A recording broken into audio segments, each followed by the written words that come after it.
नमस्कार, जवाब तो देना ही होगा में आपका स्वागत है। मैं हूं आंचल आनंद। एक सन्यासी के सत्ता के सिंहासन पर बैठने की सारी रस्में हो चुकी हैं। आज के बाद अब हर किसी की नजर योगी सरकार के हर छोटे बड़े फैसले पर होगी। सत्ता संभालते ही योगी ने अपने मंत्रियों को भड़काऊ बयान न देने की नसीहत दी है।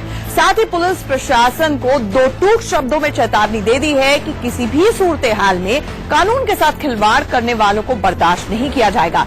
प्रशासनिक स्तर पर भी योगी ने पहले ही दिन अपना एक्शन प्लान सामने ला दिया। नौकरशाहों को फरमान सुना दिया गया है कि वो दफ्तर समय पर आए। अगर वक्त की पाबंदी के साथ किसी भी तरह की ढील बरती गई तो एक्शन लेने से सरकार पीछे नहीं हटेगी। आपको याद होगा, जब मोदी देश के प्रधानमंत्री बने थे तब भी अफसरों को समय पर आने का पहला फरमान सुनाया गया था। तो क्या योगी भी मोदी की तर्ज पर ही उत्तर प्रदेश में सरकार की छवि को बिल्कुल सख्त दिखाना चाहते हैं, या फिर ये कायदे कानून और सख्ती सब 4 दिन की चांदनी की तरह तो नहीं होंगे? इसी का जवाब आज हम मांग रहे हैं। पहले एक्शन में आए योगी को सुनिए। यहां सत्ता पर काबिज सरकारों ने भ्रष्टाचार और परिवारवाद के साथ साथ कानून व्यवस्था की बदहाल स्थिति से यहां की जनता को भारी नुकसान पहुंचाया है। इसलिए हमारी सरकार आम जनता के कल्याण के लिए और उनके उत्थान के लिए अविलंब प्रभावी कार्रवाई शुरू करेगी। केंद्र में भारतीय जनता पार्टी की सरकार ने विकास और सुशासन के माध्यम से सबका साथ और सबका विकास का जो संकल्प लिया है उसका पूरी तरह अनुसरण करते हुए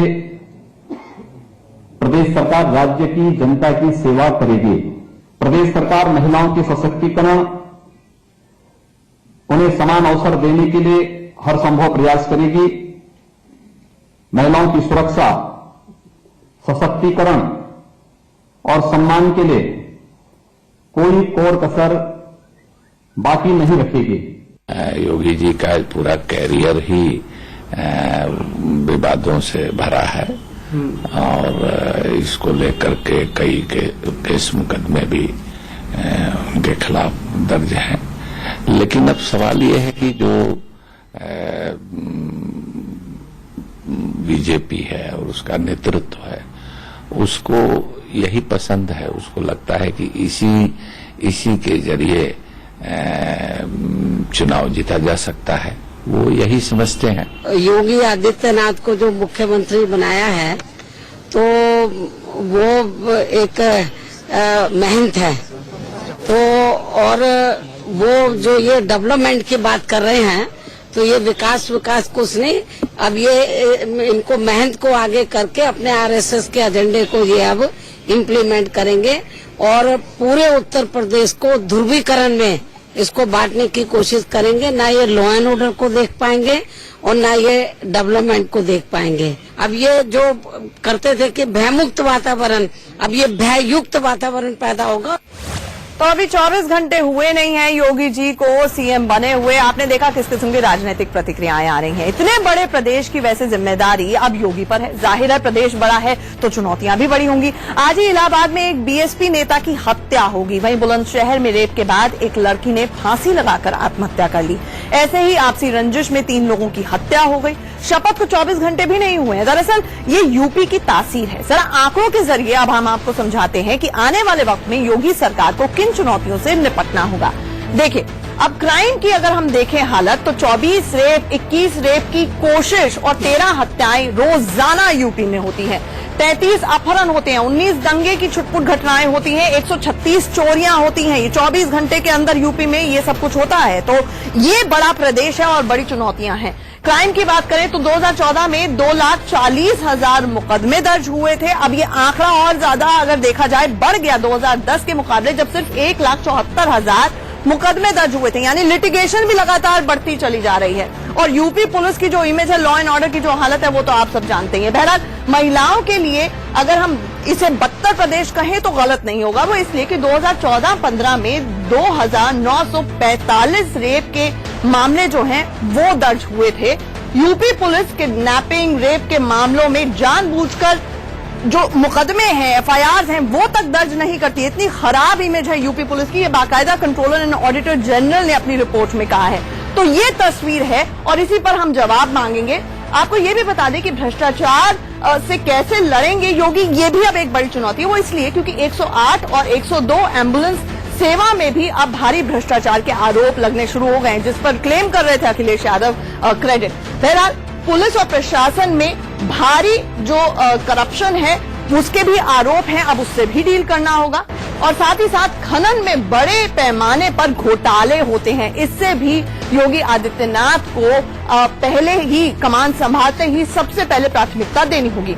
अब जवाब तो देना ही होगा। में हम क्या सवाल करने जा रहे हैं वो भी आपको ग्राफिक्स के जरिए समझाते हैं। सबसे पहले ये कि अफसरों को समय पर दफ्तर आने का जो फरमान सुनाया गया है, क्या यूपी में बदलाव की दस्तक है, इसे बदलाव माना जाए? क्या योगी आदित्यनाथ के आते ही लाइन पर आ जाएंगे तमाम नौकरशाही? नौकरशाही को कौन लाइन पर ला पाया है? बहरहाल क्या मोदी के बयान ना बैठूंगा ना बैठने दूंगा से खौफ में है अफसरशाही? अब उसी तरह के बयान इनके भी आए हैं। क्या मोदी की तर्ज पर ही योगी यूपी को उत्तम प्रदेश बनाने में कामयाब होंगे? यानी कि क्या मोदी जी की तरह ही वो जो कहते थे कि ना खाऊंगा ना खाने दूंगा की तर्ज पर एक बड़ा बदलाव योगी आदित्यनाथ ला पाएंगे? क्या उत्तर प्रदेश से किया वादा भी पूरा कर पाएगी योगी की सरकार?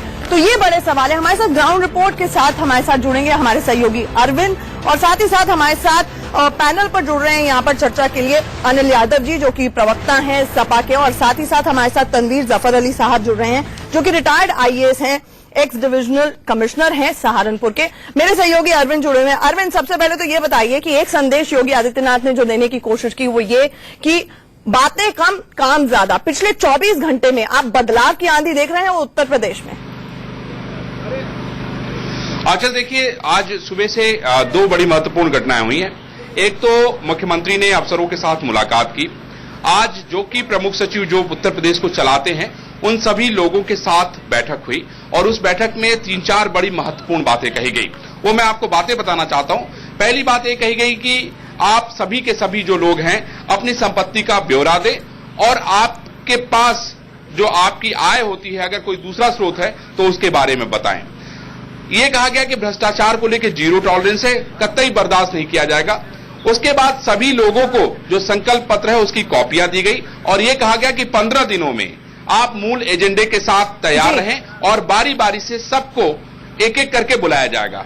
उसके बाद नरेंद्र मोदी का जो स्वच्छता अभियान है उसको लेकर सभी अफसरों को शपथ दिलाई गई और ये कहा गया है कि सभी लोगों को इसके लिए बेहतरीन काम करना है। ठीक है अनिल यादव जी, मुझे ये बताएं कि शपथ दिलाई गई है, ईमानदारी की बात की गई है, स्वच्छता, स्पष्टता, ईमानदारी की शपथ नौकरशाहों को दिलाई गई है। आपका काम तो बोला नहीं, लेकिन पिछले 24 घंटे में लग रहा है योगी आदित्यनाथ का काम बोलना शुरू हो गया। देखिए, आपने 24 घंटे में ही आकलन कर लिया और आपने ये मान भी लिया कि उनका काम बोलना शुरू हो गया, जबकि अभी आप खुद ही नहीं, मैंने आपसे सवाल किया है कि आपका काम तो बोला नहीं, क्योंकि आप कहते थे काम बोलता है।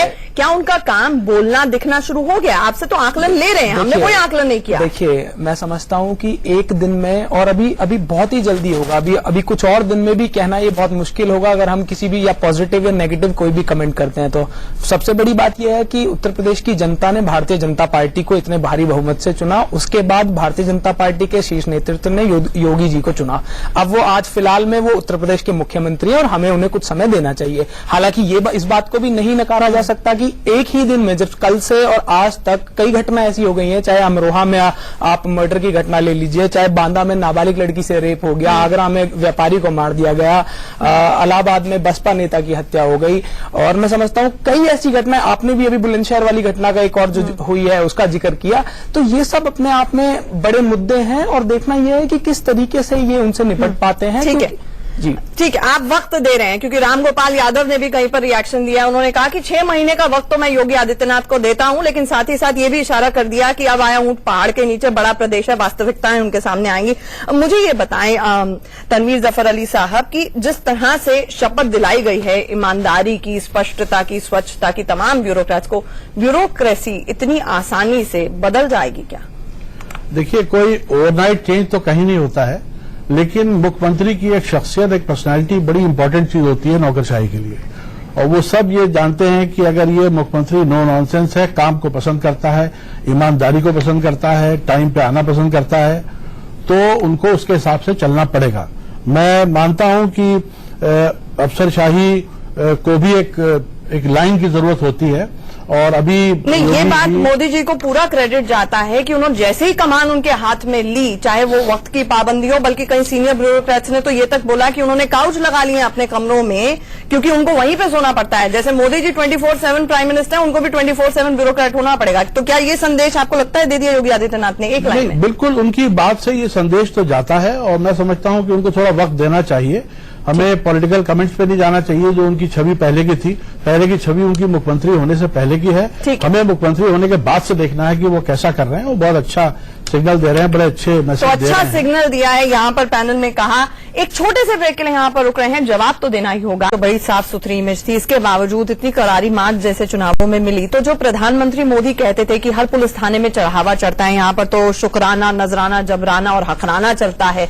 ऐसी ब्यूरोक्रेसी, प्रशासन और ऐसी पुलिस को कंट्रोल करना आसान होगा योगी आदित्यनाथ के लिए? देखिए, जहां तक भ्रष्टाचार की बात है तो मैं समझता हूं कि जो भाजपा शासित राज्य हैं, आप देख लीजिए व्यापम घोटाला कहां हुआ, पीडीएस घोटाला कहां हुआ, चिक्की घोटाला कहां हुआ, ये सब तो इतने बड़े नहीं। अनिल यादव जी, सवाल ये है कि देखिए, या तो आपके मुख्यमंत्री की गलती है कि वो कंट्रोल नहीं कर पाए, या फिर ये बोलिए कि प्रशासन और पुलिस में भ्रष्टाचार इतना है। बताइए ना, कौन सा घोटाला आपको बताइए जो उत्तर प्रदेश की सरकार पे लगा, मुख्यमंत्री अखिलेश यादव जी पर लगा? मैं वही कह रही हूँ। तो यानी प्रशासन और पुलिस कहीं ना कहीं लॉ एंड ऑर्डर को लेकर नाकाम रही है। तो आपकी जनरल इमेज थी। देखिए, मेरी बात सुनिए, जहां तक हमारी हार का सवाल है, मैं फिर आपको बता रहा हूं, क्योंकि मैं पहले भी इस डिबेट पे आकर बता चुका हूं कि देखिए, हमने काम किया, उस बात को कोई नकार नहीं सकता। आप चाहे किसी भी क्षेत्र की बात जनता ने नकार दिया, आप छोड़िए। मैं ये पूछ रही हूँ कि योगी आदित्यनाथ के लिए बड़े वादे, जब चाहे प्रधानमंत्री जी हो, चाहे मुख्यमंत्री योगी जी हो, जब इन लोगों ने इतने बड़े वादे जो जनता को दूसरे सपने दिखा दिए, तो उन सपनों के ऊपर एक्सपेक्टेशंस बढ़ गई और उसके लिए जनता ने वोट दिया। अब सवाल ये है कि ये इंप्लीमेंट कैसे होंगे। अगर इंप्लीमेंट नहीं होंगे तो देखिए, चुनाव अभी पास में ही है। नहीं, आप वादों पे जा रहे हैं। मैं प्रशासन के बारे में पूछ रही थी। बहरहाल तनवीर जफर अली साहब, एक सवाल जो पूछना बनता है वो ये कि योगी आदित्यनाथ फपक फपक के रो पड़े थे संसद के अंदर। उन्होंने कहा था कि पुलिस ने मुझे इतना प्रताड़ित किया है। अब समय का चक्र है कि वही पुलिस उनके अंडर आ गई है। कैसे हैंडल करेंगे योगी आदित्यनाथ? नहीं, अब देखिए, ये तो पॉलिटिक्स में चलता ही रहता है कि कभी आप पावर से बाहर हैं तो आपके साथ अलग एक ट्रीटमेंट है, जब आप पावर के अंदर हैं तो एक अलग ट्रीटमेंट है। बात हो रही है उनके काम की, वो कैसे काम लेंगे। जिले में काम लेना अफसरों से डीएम का काम होता है, अफसर्स को मोटिवेट करना, उन पर सख्ती करना, उन पर नजर रखना, काम लेना। सूबे का मुख्यमंत्री का बहुत इंपॉर्टेंट काम है कि वो किस तरह से अपने ब्यूरोक्रेसी से काम लेते हैं, क्या उनका मैसेज जाता है। दूसरी बात कि जो और हर सरकारों में हुआ कि आप अगर जिले में कोई अफसर पॉलिटिकल पार्टी के हिसाब से काम नहीं कर रहा है, एमएलए एमपी के हिसाब से, तो फौरन फोन हुआ मुख्यमंत्री तो प्रशासन और पुलिस दोनों को ही एक संकेत देने की भी जरूरत होती है, जो शायद पिछले 24 घंटे में एक्शन में नजर आ रहे हैं। योगी जी, इतना तो देना चाहिए उनको क्रेडिट। आप दोनों का हमारे साथ, माफ कीजिएगा मेरे पास इतना ही वक्त था, दोनों का मेरे साथ जुड़ने के लिए, और अरविंद आपका भी हमारे साथ वहां जुड़ने के लिए बहुत बहुत शुक्रिया। तो 2 लेवल्स पर यहां पर योगी आदित्यनाथ को काम करना होगा। अपनी इमेज मेकओवर तो करनी है, साथ ही साथ यूपी की भी इमेज मेकओवर करनी होगी। एक छोटे से ब्रेक